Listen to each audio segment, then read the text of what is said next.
When people imagine living on Mars, they often picture something familiar, a harsh desert, maybe, or an icy polar station, but still a place where human life simply needs better equipment and stronger willpower.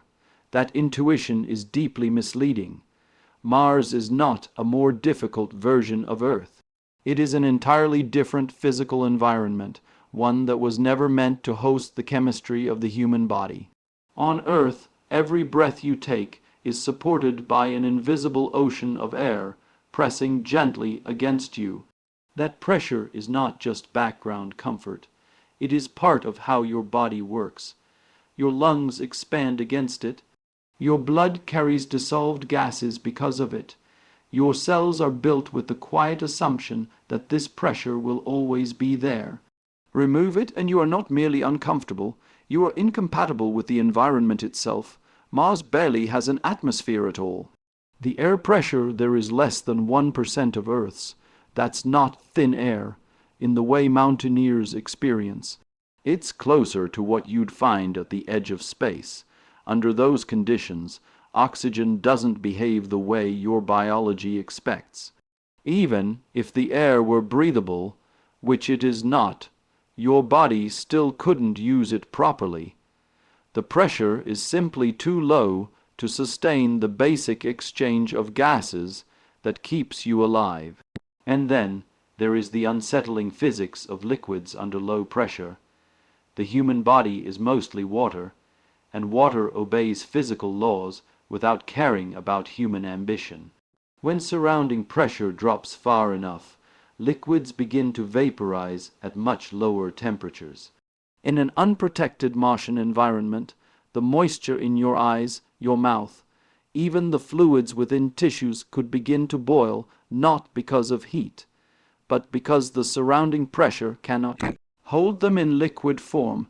Survival would not fail gradually. It would fail immediately and mechanically. Temperature makes things even more unforgiving.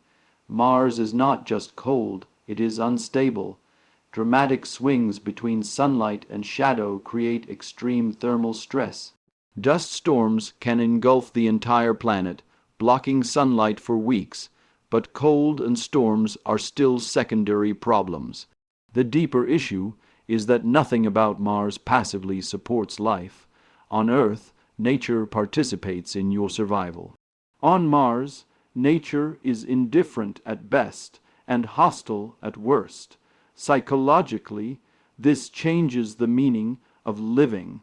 Living somewhere implies a relationship with the environment, breathing its air, touching its ground, depending on its stability.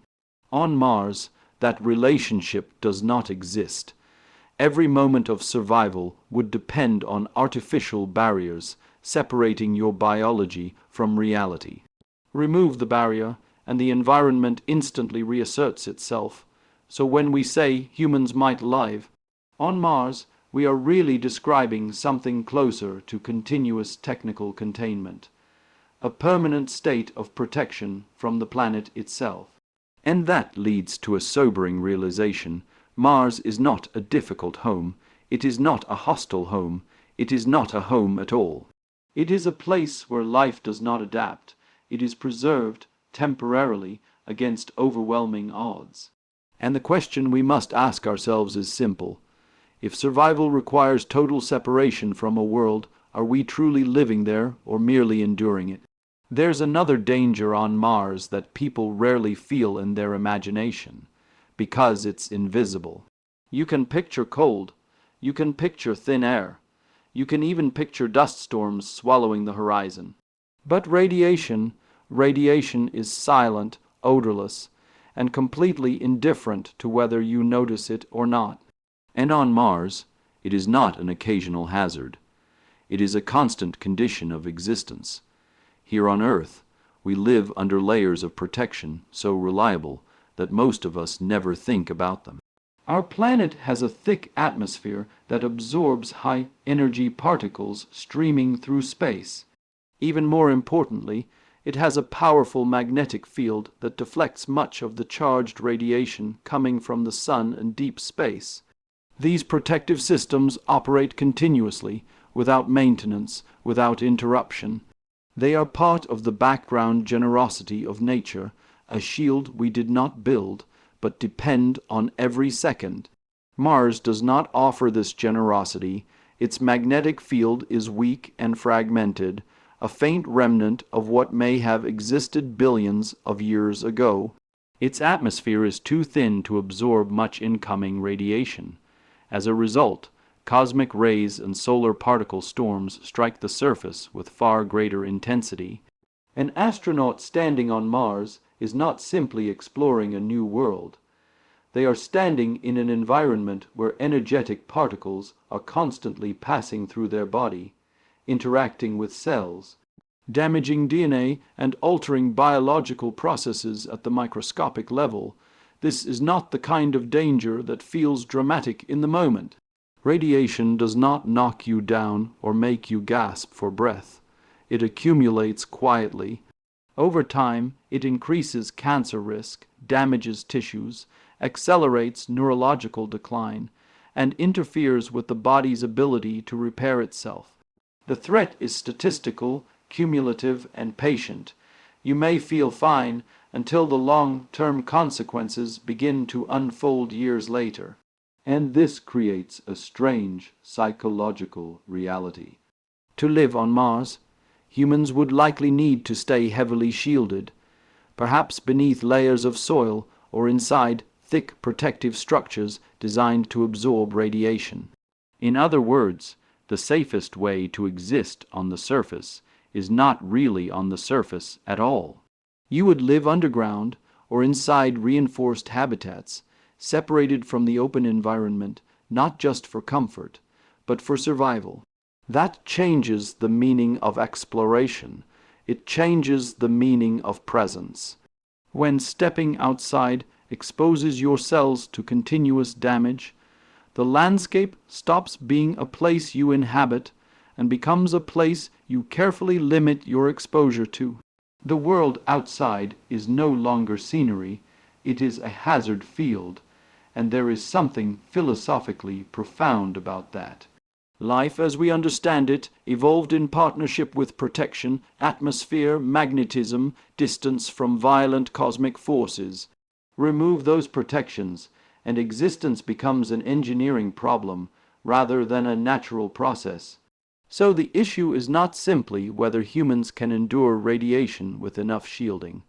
The deeper question is what kind of life emerges when survival depends on hiding from the sky itself. If a world forces you to spend your life avoiding the universe above you, then perhaps the greatest danger is not the radiation you absorb, but the freedom you lose trying not to absorb it. Then there is gravity, the quiet force we almost never notice, precisely because it has always been there. Gravity does not announce itself the way cold or radiation does. It does not sting or burn. It simply holds you in place, guides the flow of your blood, shapes your bones, and quietly trains every muscle in your body from the moment you are born. You don't feel gravity working. You are the result of gravity working, and on Mars gravity is not gone, but it is dramatically weaker. Only about 38% of what your body evolved with. That may sound manageable. After all, you would still be able to walk, lift objects, move around. In fact, at first, it might even feel pleasant. Movements would seem easier, your body would feel lighter. Simple tasks would require less effort. It could feel like freedom, but biology does not measure comfort. It measures adaptation over time. Your muscles exist because gravity demands resistance.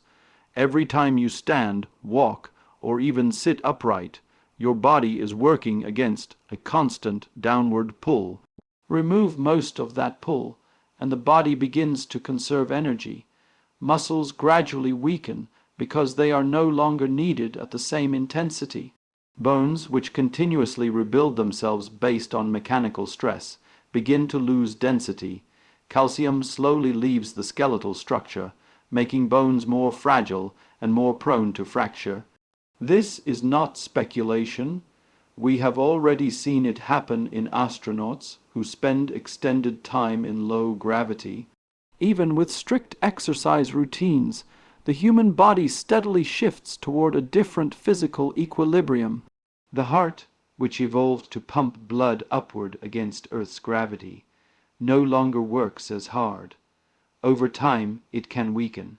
Fluids redistribute toward the upper body and head, changing pressure dynamics in the brain and eyes.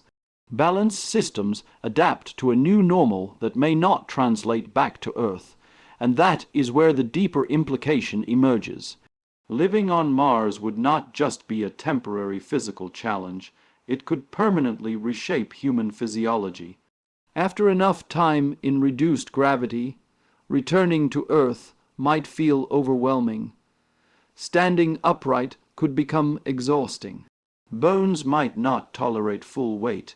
The environment that once defined normal life could become physically intolerable. In other words, Mars would not simply be a place humans visit. It would be a place that changes what humans are.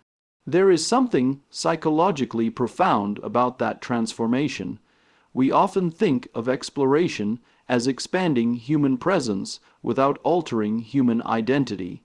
But gravity is not an external condition like weather. It is a sculptor of the body itself.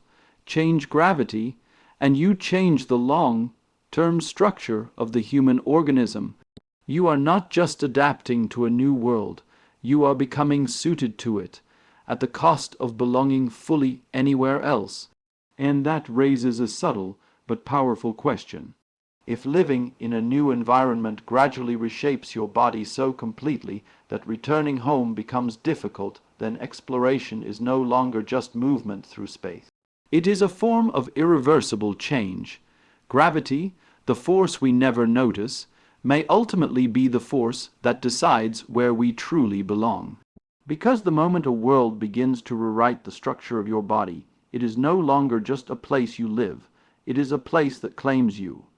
And when you place all of this together, the hostile atmosphere, the radiation, the altered gravity, you begin to see a final, unavoidable reality. On Mars, survival would not be supported by nature. It would be supported by machinery. Every breath, every sip of water, every degree of temperature control would depend on systems that must function perfectly, continuously, without interruption. Here on Earth, we like to think we are independent, but even in our most advanced cities, we still rely on a planetary life support system we did not build. Trees recycle our air. Oceans regulate temperature. The atmosphere maintains pressure. Gravity stabilizes circulation. If the power goes out in your home for a few hours, it is inconvenient, but the sky does not disappear. Oxygen does not vanish. The planet continues to hold you safely in place. Mars offers no such background support. On Mars, the habitat is the atmosphere. The walls are the only thing standing between a human being and an environment that cannot sustain basic biology. Oxygen must be generated. Water must be recycled with extreme efficiency. Food must be cultivated in controlled systems. Temperature must be artificially stabilized against violent external swings. Energy must be produced reliably, whether through solar arrays threatened by dust storms or nuclear systems that demand constant oversight. And every one of those systems has failure modes. The uncomfortable truth is that living on Mars would mean existing inside a chain of engineering assumptions. If the oxygen generator fails, survival time is measured in minutes. If pressure integrity is compromised, the margin for error is tiny. If power systems collapse, everything else collapses with them. Redundancy can reduce risk, but it can never remove it entirely. The environment outside is not forgiving. It does not give second chances. This shifts the psychological landscape dramatically. Life becomes a continuous exercise in maintenance. The romance of frontier living gives way to checklists, diagnostics, inspections, and vigilance. On Earth, nature is the default state, and technology enhances it. On Mars, technology becomes the default state, and nature is the threat. And that inversion changes how we understand freedom. When your survival depends on the flawless operation of complex systems, autonomy becomes conditional. Every individual life is tied to the collective performance of machines and infrastructure. Community is no longer just social, it is mechanical. Trust is no longer only emotional, it is technical. Even organizations like NASA design missions with layers of backup precisely because space does not tolerate complacency. But those missions are temporary by design. Extending that fragile architecture into a permanent civilization multiplies complexity in ways we are only beginning to grasp. So when we speak casually about living on Mars, we must be honest about what that means. It means existing inside an artificial bubble of sustained precision. It means replacing Earth's effortless support with relentless engineering responsibility. And that brings us to a final reflection. A true home is a place where life is sustained naturally, not negotiated constantly with failure. If survival depends entirely on perfection, then the greatest frontier may not be conquering another planet, but understanding, protecting, and respecting the one that already keeps us alive, without asking for anything in return.